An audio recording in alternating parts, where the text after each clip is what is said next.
Mr. and si Miss. Legal nga talaga to. Misis nga talaga kita. Kaya kailangan maghiwalay na tayo. Paano kung gusto ko nakasal tayong dalawa? Naging Mr. and Mrs. Can't believe it? Paano? Sasabihin mo to kay Jason? Kapag may solusyon na. Dos, ito yung mga grounds para sa annulment natin. Unbearable jealousy. Gab, hindi mo kailangan magselos. Ikaw ang pinakamaganda sa kanilang lahat. Insanity. Bigla-bigla ka na lang natutulala. Bigla-bigla ka na lang nagagalit. Ano sa tingin mo? Alam mo ba ang pinakamalaking psychological problem? Pag-ibig. Can't stop it. Gusto ko lang sabihin na nandito pala yung misis ko. Eh kaso maghihiwalay na rin kami. Can't deny it anymore.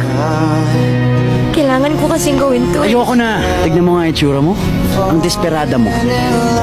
Minahal ka na ba? Nagmahal ka na ba? Papa to parang mahirap na eh. Mahirap ang mahulog? O mahirap umalis? This summer, Star Cinema proudly presents the country's premier love team, Catherine Bernardo and Daniel Padilla. Sa totoo lang, nakakatakot magmahal. Pero nung nakilala kita, na-realize ko na mas nakakatakot pag pinili mo hindi magmahal.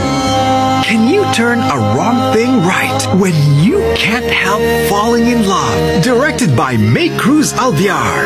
Goodbye, my future ex. April 15, 2017 in cinemas.